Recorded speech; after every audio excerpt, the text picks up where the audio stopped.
heading into that time of year where I don't know about you, but I always feel quite sort of discombobulated. It's the season that I have to hold even more tightly to my values. It's like I can kind of cruise through the rest of the year feeling pretty confident that by living a super simple life, not massively over consuming, I'm doing the right thing. And then in December, I'm like, I'm ruining my children's life. The reason I think it's tricky is because on one hand, we're really committed to protecting the earth and handing down a beautiful earth to our children and the coming generations. And on the other hand, we're constantly sold the story that if we buy more stuff for our kids, they'll have a better childhood. And at Christmas time especially, that can get in your brain. I had a really interesting thing happen, and this is a little bit of a confession, a major confession actually. So most of our children's childhood, we've been really committed to not buying them loads of stuff. We've nearly always only ever bought them second-hand presents or really particular presents that have like a certain ethic attached to them, like they'd be handmade or fair trade or something.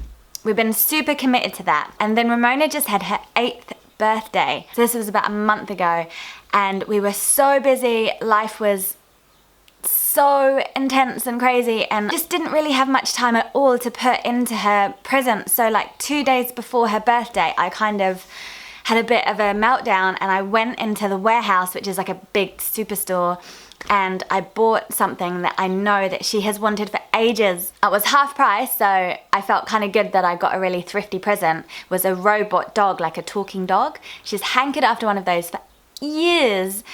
And I was like, yay, she's gonna love it. But oh, I feel gross that I just bought a big hunk of plastic and it was new and ugh.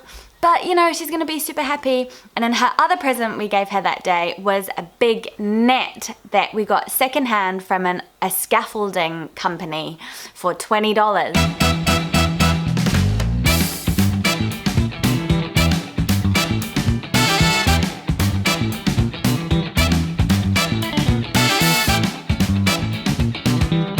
And what's been really interesting is that we gave her both the presents and she has loved the net. We put it up under their treehouse and they play on it for hours and hours, and all of her friends, and she absolutely loves that net.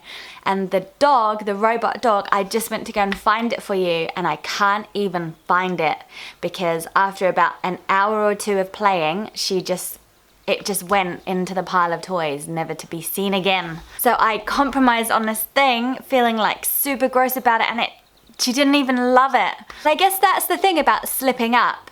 Sometimes actually, when you slip up and you kind of divert from your moral path or whatever, it can be really helpful because you can go, actually, that's the extra lesson I needed, that I'm doing the right thing, that these crappy plastic toys actually don't make my children happier. Now, don't get me wrong, I'm absolutely not against toys at all. We're actually really supportive of Ramona's love for robotic animals, but we nearly always get them secondhand from the internet. But for some reason this time I thought if it came in a box and it was shiny and new, she might not feel like she suffered as a result of our principles so much, but it meant nothing to her whatsoever. But this year we're going a whole step further, and we're actually just gonna give our kids one present, probably, and it's not gonna be a toy. Tim and I just feel like there needs to be people in the world who just step fully away from the massive overconsumption, because it feels to me like we're on a bit of a societal treadmill that's getting faster and faster. Like 10 years ago, the average number of presents was like 3 or 4 presents per kid.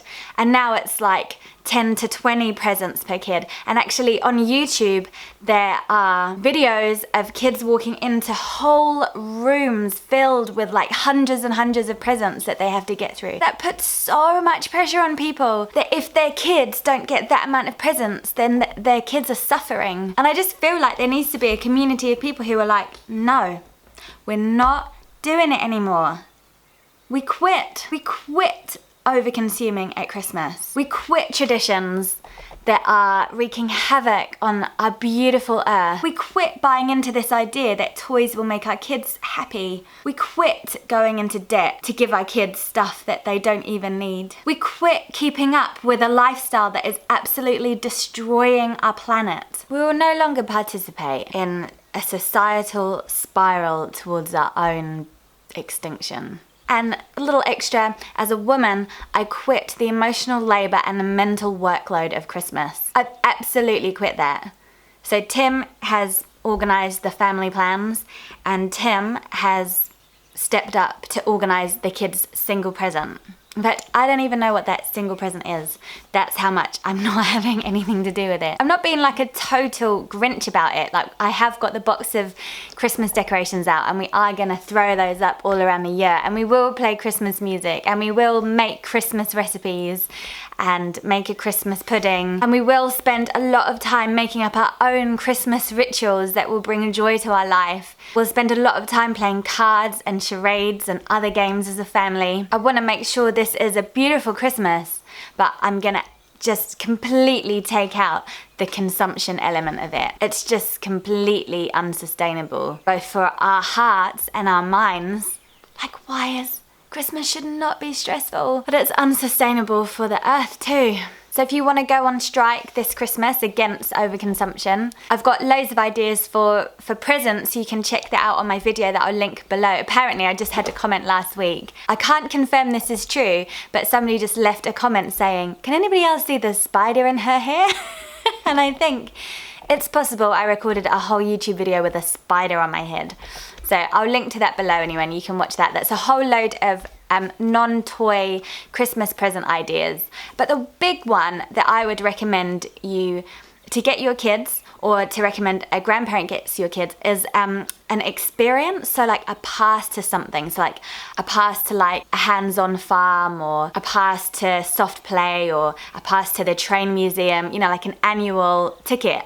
I just think they are the best presents for families ever. So that's my number one tip. But if you want loads more ideas, click the links below. So those are some present ideas. But also, I want to give you a couple of affirmations for you to just breathe out, or breathe into your heart over the coming few weeks. If you really want to just step out, go on strike, and be able to trust yourself while you're doing it. Okay, so they are: our joy is not dependent on stuff. Our joy is not dependent on stuff. Because that's basically a scientific fact.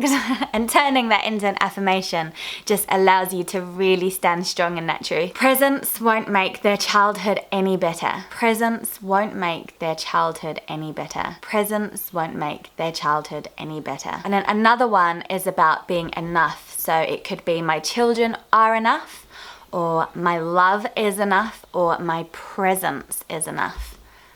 My presence is enough. So yeah, I just invite you to pick one or two of those affirmations, and just every morning that you wake up over this season, just breathe it out. Allow yourself to really relax into the truth of those statements, because they are absolutely true. I also want to invite you to just share your worries with me as well. Let's build a little community of people who are quitting the stress and overconsumption of Christmas. Let's just have some solidarity with each other. Chat with each other. You can do that here in the YouTube comments, or on my Parent Allies Facebook support page would also be a really good place, because we really are on our kids' team when we're doing this. This is not about teaching kids a lesson about eco-living or anything like that at all. It's about trying to find a way to bring as much joy into our kids' lives as we can without the overconsumption. Yeah, so let's keep talking. Let's support each other. Christmas strikers. I invite you as well to come on board with my Patreon. You can do that for as little as $1 a month. But I do live streams and have plenty of resources there for people as well. So wherever you are in the world, much love to you, and stay radical. Thank you so much for watching and subscribing. Mwah.